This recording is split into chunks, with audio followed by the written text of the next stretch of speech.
Welcome to This Week in the Simulacrum, where we bring you this week's news and hyper-reality. My name is MJ Corey, and this week the whole culture went looking for receipts. Wall Street wanted to find real money behind the AI boom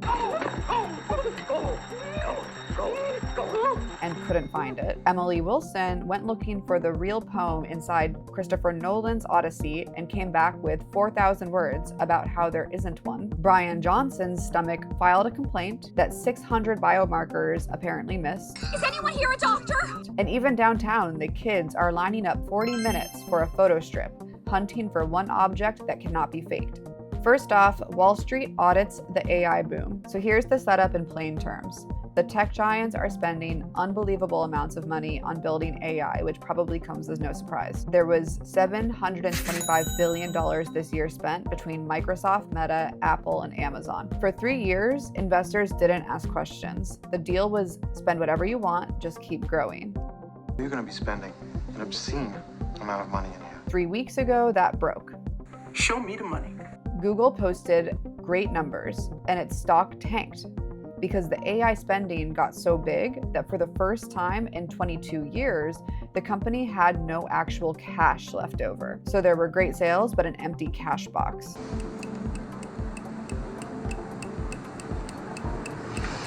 It'll stabilize. I know. So then this week, when all the other four giants reported, everyone was watching for the same thing. Is there real money behind this or just AI hype? What ended up happening Wednesday and Thursday night, Apple had its best June quarter ever, and yet stock fell 9%. Amazon blew past all expectations, and it's planning $200 billion in AI spending with no leftover cash, just like Google, yet stock jumped 14%. Show me the money! So the same situation that Google saw fallout for, at least in terms of stock prices, Amazon was rewarded for, 3 weeks apart.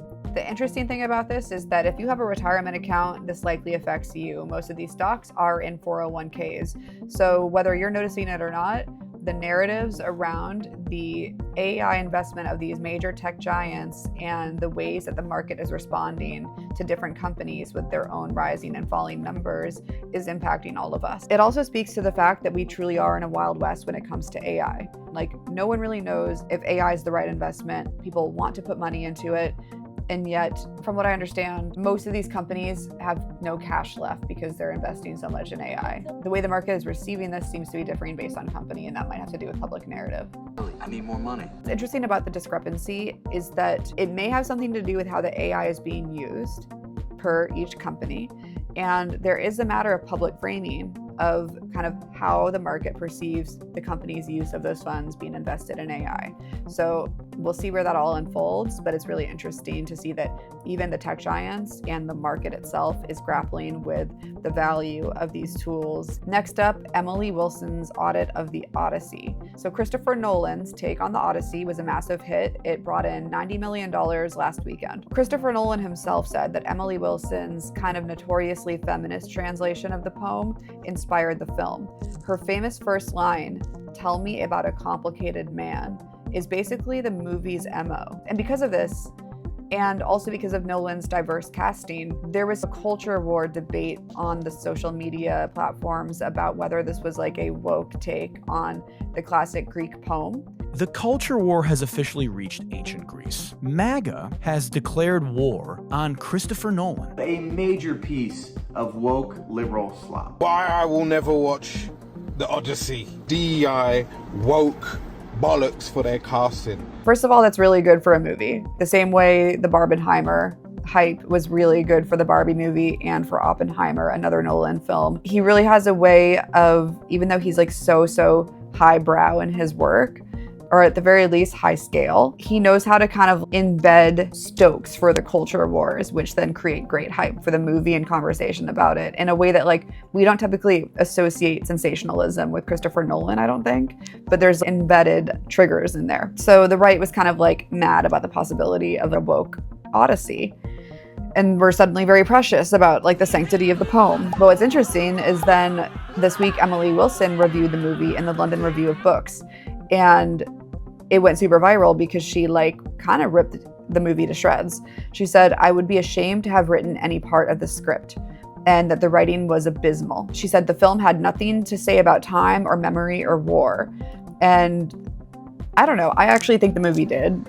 I found myself thinking actively while watching the movie, and I haven't read the poem. I've read introductions and pieces about the poem, but I remember sitting and thinking, oh, this is really about memory. So I'm curious to learn a little more about that. I mean, this is a very different adaptation from any that I would have done. So I think but it is very much in tune with things that Nolan has been obsessed with his whole career. Right. So I think, if you're a Nolan fan, this is, as well as if you're an Odyssey fan, this is an absolute must watch. In the pocket. It's in the pocket, yes. In terms of he's always been interested in time and memory and reconstructing a narrative, and there's going to be some kind of twist at the end. But what's interesting is that her take on the Odyssey has been critiqued for looking at the Odyssey through modern eyes and not really holding true to the text. Emily Wilson is not just a bad translation of Homer. She is not even a translation of Homer. And then she was kind of critiquing the movie for failing to do the same. Thinking about the film, there's a tolerance for ambiguity in the world of the Odyssey, which I don't think there exactly is in the world of Hollywood blockbuster action films. Right. And I think that's one of the big challenges for Nolan, right? Yeah. Is that he has to make the protagonist a likable all-American hero. Right. Which is a real challenge if you're basing this on a poem where the hero is not necessarily motivated by romantic love or being a nice suburban parent, but actually he wants glory, and he wants to get spoils from the sack of a city, which is, you'll see what Nolan does with all of that, but it's different things from what Homer does. Right. I kept looking in vain for a sense that this was a film about glory. I think it's a film that has some interest in shame, but I don't think it has any interest in glory. So it was sort of a simulacrum of this very classic text where it's like a copy of a copy of a copy. It's like a domino of perceived mistakes of the story, because she feels he did not depict the poem accurately, but he depicted the poem apparently based on his interpretation of her text, which some people say was a misinterpretation of the Homer text, I guess is the way of putting it. So it's just kind of ironic. People are getting very emotional about this online, just as they got really emotional about Oppenheimer. As always, I just like when things like this get people talking about history and about books and about texts. I think these classics are up for interpretation. And I think what's really cool about the classics is that we keep them alive through sometimes modernized interpretations, ideally pluralistic interpretations.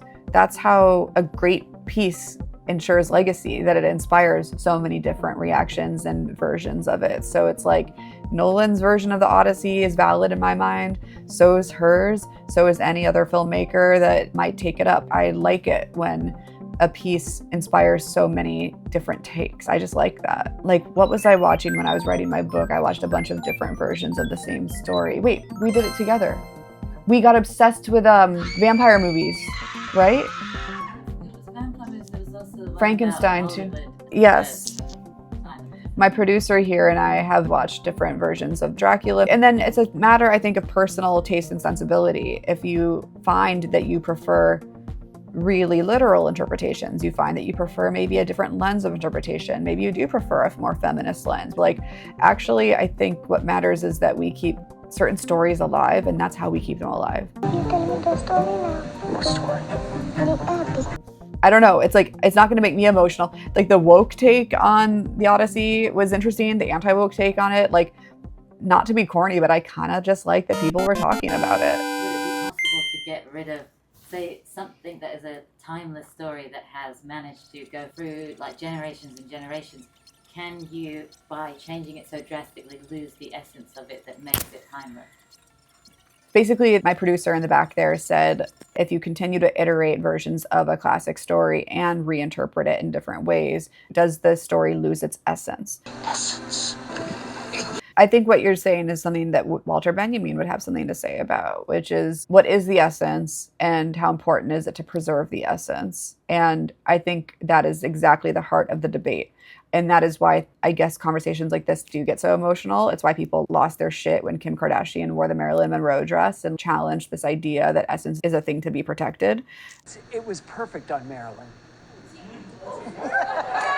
And so I think what's interesting is to question, like, what are we fighting for? Why does that feel so essential about essence? And then, to be fair, I've never disclosed where I stood on the Marilyn dress issue. And the truth is, I never resolved where I stood on it. That's the truth. And so I don't have a resolution of actually where I stand on the issue of an author or director's or critic's obligation to be concerned about preservation of the essence of a text. I think when we read something, especially with stories, reading is a really personal experience. So I love The Great Gatsby. I think that is my all-time favorite book. No version of The Great Gatsby has quite scratched the itch I have as a reader to see those characters come to life and to see the dilemmas in that story really illustrated and made to feel urgent and made to feel truly like a real commentary on the myth of the American dream. But I go into it knowing that. Like, I was psyched to see Baz Luhrmann's version of it because I'm a fan of him as a director. And I still just love Romeo and Juliet the most. And actually Elvis, far more than I loved his Great Gatsby take. But I can live with that because at the end of the day, like, I know my connection to that book and that's the essence that I get out of it. And yet, when I saw the version of Anna Karenina by the guy that does like all those Keira Knightley movies, that made me want to read Anna Karenina. I'd read it as a kid, but then as an adult, I wanted to reread it because of how that movie inspired me. Joe Wright. So a lot of people that love Anna Karenina, the novel, love to shit on the Joe Wright version. But you know what? The Joe Wright version brought me back to the book. And something about that movie really gave the book a spark for me as an adult. And so, I don't know, I just like when these things engage us, and yet I also will always maintain that we need to be engaged in a conscious, grounded way. It's like, my hope would be that Nolan isn't the last person to interpret the Odyssey. But I don't care that he was the guy to do it and he did it in this way. Is that too, like, diplomatic? That's how I feel. Everyone's special, Dash, which is another way of saying no one is. So it's like, there is noticeable differences when you interpret a story and go beyond what it is. It does change it, sometimes fundamentally. And that's what I'm trying to say. It's like there is a point where it's like, that isn't the same story. It doesn't have the same themes. Okay, so my producer in the back here is saying, like, when you change a original story so much, at what point is it no longer anything like the original? Which I think we can compare to the ship of another Greek thing, the ship of Theseus. All right, so here's the story on the ship. Yep, Greco-Roman. Okay, so the ship of Theseus, could be mispronouncing it. Sorry, I'm only smart because I read and I don't learn my vocabulary through conversation usually. Is a famous philosophical, sorry, this is also coming from AI. AI is AI. It uses AI to bring AI. Google's AI overview. A famous philosophical thought experiment that asks whether an object remains the same if all of its parts are replaced over time. I also would consider Kris Jenner to be a perfect case study for the ship of Theseus. It originates from an ancient Greek account of the hero, Theseus, Theseus. And it explores the concept of identity and continuity and change. So, as recorded by the philosopher Plutarch around 75 CE, it's a wooden ship that was preserved by the Athenians. Over time, the planks rotted and they had to be replaced, and there were so many moments of decay and then replacement that it was basically a new ship. So how connected to the original is the ship? Very Walter Benjamin, very much like our very postmodern era where like copies of an original are becoming the original. It's really fascinating to think that in 75 CE, people were thinking about things in these terms. And now we are grappling with this all the time, but it's actually an ancient thing to think about. We think about ancient eras as times when material reality was shaping objective reality, and there were more objective truths because you were building ships. Everything was like here and now and tactile, but there was still the question of myth and story and speculative considerations about what reality is told through these important, iconic stories. Makes the ship the same thing over time is the themes and the story and its name and its history. Yeah, it's the essence is in the actual like relationships between the characters, the themes, the things that they struggle with, not the names or what they look like. Those are the parts of the ship. Do you get what I mean?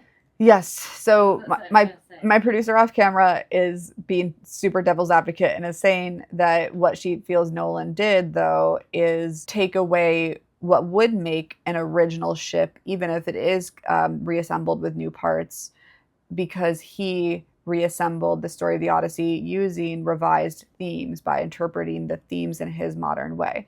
But I was reading an edition of the Odyssey when I intended to read the book, and then I decided there was too much other stuff I needed to read for my own work to get caught up in this cycle.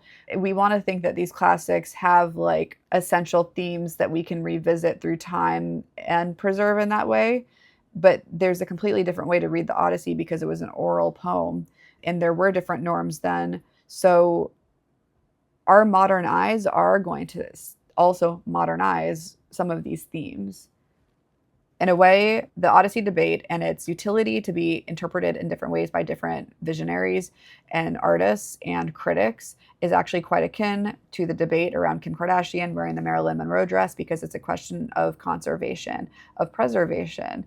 One other thing that's interesting is that Emily Wilson took shots at Nolan's film, but because Nolan referred to her text as his inspiration, and now because she's taking shots at it, it's generating more publicity for the film, and it's selling more versions of her edition of the book. I wrote a review about Christopher Nolan's spectacular movie version of the Odyssey. So she's profiting from it. And I also think it's interesting that she waited to put this out long after the movie came out. She let it have its first week. So that timing does not feel coincidental. She could have been like among the early reviewers of the movie, but it's been out for a minute now, and that's when her big hot take comes out. So I think that she kept, a respectful distance of the timing, because a hit piece from the main scholar that the movie was based on would not be good for the film. The criticisms often leveled at movies in general is, oh, the character has to be made sympathetic, so the character is manipulated in different ways or changed in different ways. And that's a fundamental flaw of film criticism in a way, or storytelling criticism, because to be able to identify the mechanism does not invalidate the mechanism. When we create a heroic figure in a story, as storytellers, we have to be mindful of the energy that the audience brings to that story and the interaction between our intention and the way the audience receives that. And, when I was talking about film criticism, I was talking more about amateur film criticism than professional film criticism, because professional film criticism tends to understand the necessity for the mechanisms. So you're looking at a lingua franca of storytelling created by Hollywood for the last 100 years that is very effectively universal. And so it is its own language. And that language is understood by people all over the world. They're a bunch of fucking amateurs. Next up, Bryan Johnson's body audits Bryan Johnson. So Bryan Johnson is the billionaire that doesn't want to die or age. He spends millions a year tracking his body. There's so many biomarkers. He says he's trying to live till he's 160 or something like that. He's kind of of all the tech billionaires that people like to kind of clown on and feel are ruining our society, Bryan Johnson has kind of leaned into his persona as a camp online figure. He literally looks like a lizard person. That's the goal. That's what I've been trying to do, so thank you. And so people really love to hate him for his big mission. I just think that's interesting too. If this guy wants to obsess over this and it's kind of a weird spectacle, then he can do whatever. Actually, tell me in the comments what you guys feel he does that's damaging to society at large. I just feel he's not quite an Elon Musk or a Pete Thiel, but maybe there's something I'm missing about why we should hate Bryan Johnson. I get a lot of meanness directed towards me for all kinds of reasons, from every corner. Who would want to be a loser forever? Wait, is this me? Yeah, actually, yeah. On the basis of being a billionaire, sure, but I feel people like to be he's so crazy because he's trying to do this thing and it's offensive, and I'm I'm not offended by it.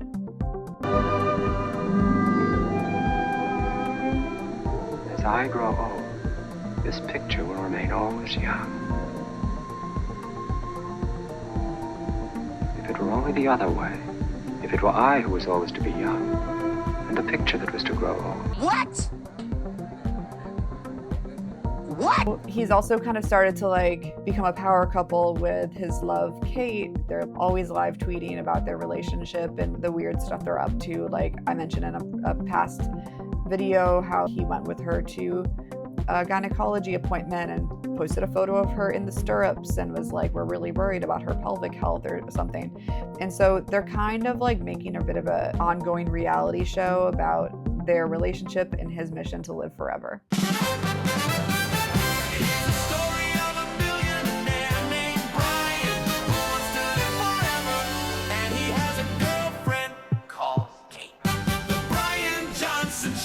Then on July 3rd, he announced that he's got autoimmune gastritis. He announced bad news. I got diagnosed with an autoimmune condition and my stomach is eating itself. He knew the world was waiting on the debunking of his big dream. And so he volunteered it and it went viral. And of course, gastritis is a common condition. It's often harmless, but it seems like he's kind of now cashing in on the narrative payoff of that news. And so just a few days ago, he posted, I've been thinking things over and I wonder if I've taken this whole longevity thing too far. So he kind of just like set it up for all of us to make fun of. That's that. I just think that Kate and Bryan Johnson are people to watch. Kate posted something recently, I don't even remember what it was about, but she kind of looked like Charlie XCX in the photo she posted, just like with this, but it was like with some kind of like health related glasses or like in like a, I don't know, some sort of, the context was like this weird nerdy billionaire like health fixation they have. But the photo itself looked kind of stylized and Charlie XCX internet-ish, and I thought that was funny. Do you think gives brat energy? I think sunglasses always. Sunglasses indoors, sunglasses at night, sunglasses so you can't see, that's brat. Okay, finally, the old friend photo booth. This is not a plug, it's not an ad, it's just something that I came across while scrolling. I guess a business called Old Friend has restored vintage photo booths and placed one in Brooklyn, one in Manhattan. And it's run by a couple who documented like their sort of founder story is that they documented their whole relationship in a dive bar photo booth. I think millennials and young people in general on social media have a soft spot for the photo booths. I can't pass a photo booth and not take a picture in one. And it's obviously rooted in like a nostalgia due to the anxiety and stress that we feel from doing photography on our smartphones all the time, feeling surveilled all the time, you know. A photo booth picture on the gram hits different, it looks cute, it looks almost cinematic. The photo booth strips can feed our ideas of ourselves as people that are rejecting postmodern technology, and yet somehow connection to the analog can enhance our online personas. And this is proven by the fact that people are lining up to use these photo booths. I saw some tweet that was like laying out the numbers of how much money these photo booths must be making, because if it's like basically almost $10 a strip and there's a line around the block to get cute photo booth photos taken to then be put on the feeds, however many people are lining those blocks to pay $10 a photo, and then they probably want to go back and take more, and the cost of simply running a booth, the return seems to be great. The economics that were spelled out by this tweet that I have to go back and find also reminds me of like something that I see every few years where someone will post like the economics of vending machines, and they're like, you can make passive income. Like, think about how much money a vending machine in a well-placed area can be. All you have to do is buy the machine and then buy the rental space for it to sit there, and then you just once a month like cash in on the money people put in for this vending. And then you find out, I've looked into this, and there's like a lot of like costs to uphold. You have to find a place to put it. It's not as cool as it sounds, but it also speaks to like our desire for like cash fast, using something that's easily tradable. But in the case of these photo booths, it's not like a vending machine, at least for now. It's vending in a kind of instant gratification way, a connection to the analog, and it still plays into our vanity. It's like a return to the original selfie. So in conclusion, 4 audits, and yet nothing has changed. Audits of whether a book is correctly loyal to the original poem, of Bryan Johnson's health, audits of the big tech companies, and finally, whether it's really a worthwhile business model to put a photo booth out on the streets. I think that's everything. Thanks for watching. Until next week, good afternoon, good evening, and good night. I can never see it.